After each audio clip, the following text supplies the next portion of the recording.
अरब सागर में under water archaeology wing के गोताखोरों को कुछ ऐसा मिला जिसने ये साबित कर दिया कि सदियों में जिसे काल्पनिक कथा कहा जाता रहा, असल में वो वास्तविक इतिहास है। दोस्तों, समंदर के भीतर आर्कियोलॉजिकल विंग के गोताखोरों को एक लॉस्ट एंशिएंट सिटी मिली थी। जी हां, द्वारिका ये वही नगरी है जिसके बारे में अगर पहले कोई जिक्र भी करता था तो सामने वाला उसे ये कहकर चुप करा देता था कि ये बस एक काल्पनिक शहर है, बस एक मनगढ़ंत कहानी है। लेकिन जब 2007 में समंदर के भीतर इन्हें द्वारिका नगरी के कुछ प्रमाण मिले तो आर्कियोलॉजी की टीम के सभी सदस्य दंग रह गए। द्वारिका नगरी मिलने से पहले इतिहासकारों और आर्कियोलॉजिस्ट ने जिक्र किया था, जिसमें 1920 में द्वारिका नगरी के विषय में यह कहा था कि आधुनिक द्वारिका नगरी 1200 ऐसा पुरानी नहीं होगी। हालांकि दूसरी ओर उन्होंने यह जरूर माना था कि द्वारिका समुद्र में समा गई थी।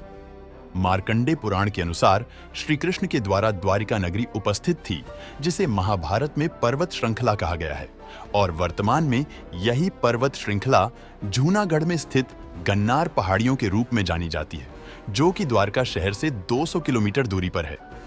दोस्तों, कुल मिलाकर बड़े बड़े इतिहासकारों के कथनों से यह साबित होता है कि कुछ लोगों के द्वारा द्वारिका नगरी को भले ही काल्पनिक शहर कहा गया हो, लेकिन उसके बावजूद भी इसके खोज की प्रक्रिया जारी थी। इस पर चर्चा होती रही, यानी कि कहीं ना कहीं उन्हें द्वारिका नगरी के वास्तविक होने का आभास था। दोस्तों, द्वारिका नगरी की खोज 2007 से पहले भी हुई थी, जहां दरअसल 1960 में द्वारिका शहर में एक घर को गिराने के दौरान मंदिर का शीर्ष पाया गया था। फिर वहां पर खुदाई करने के दौरान भगवान विष्णु के मंदिर के अवशेषों के साथ कई ऐसी चीजें पाई गईं जो काफी प्राचीन थी। इस खोज के बाद द्वारिका नगरी के चर्चे काफी तेज हो गए। आर्कियोलॉजिस्ट और इतिहासकारों ने भी इस खोज में अपनी रुचि दिखाई। आगे चलकर 1963 में गुजरात सरकार के आर्कियोलॉजिस्ट टीम के सहयोग से द्वारिका के आसपास खुदाई की गई।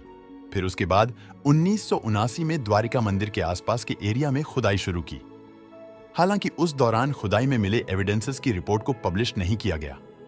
बता दें कि उस दौरान ही खुदाई में 3 मंदिरों के अवशेष और बेहद प्राचीन बर्तनों के अवशेषों की खोज की गई थी। इनके कार्बन डेटिंग से यह पता चला कि ये सभी अवशेष बेहद ही प्राचीन है। लेकिन दोस्तों, इतने एविडेंसेस भी द्वारिका नगरी के वास्तविक होने का प्रमाण के लिए काफी नहीं थे, जिस वजह से द्वारिका की खोज आगे भी जारी रही।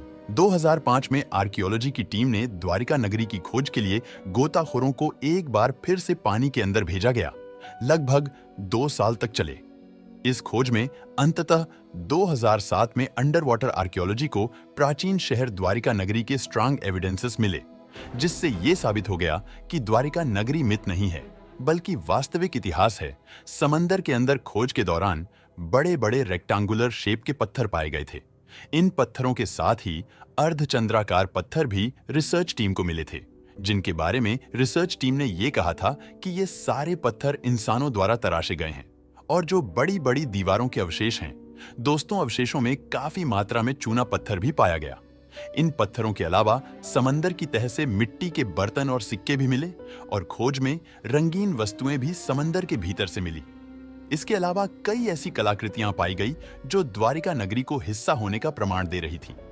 दोस्तों, खोज के दौरान हाइड्रोग्राफिक सर्वे से समंदर के भीतर 10 मीटर की एक जगह में खंडहर भी मिला, जिसे समंदर की तेज बहाव ने तबाह कर दिया था।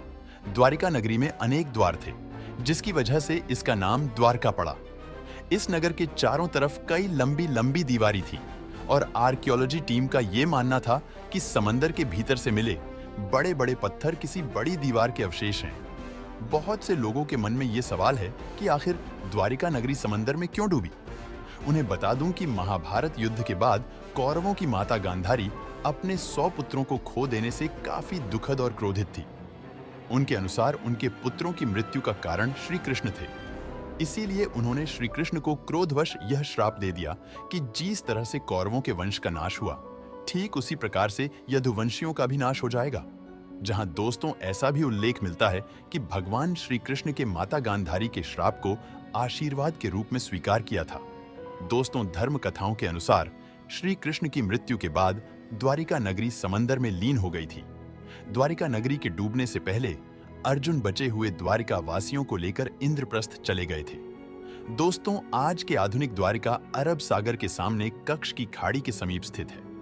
आज भी द्वारिका भगवान श्री कृष्ण के तीर्थ यात्रा के संगम का एक महत्वपूर्ण हिस्सा है।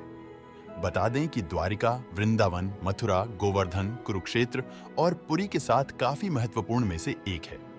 दोस्तों, इन सभी शहरों का उल्लेख कृष्ण की समस्त कथाओं में कहीं ना कहीं मिलता ही है। क्या समंदर में समाई द्वारका नगरी के अवशेषों के लिए समंदर में और भी खोज की जानी चाहिए? क्या आप भी कुछ लोगों को यही लगता है कि द्वारिका नगरी महज एक काल्पनिक शहर है? तो हमें कमेंट में अवश्य बताएं।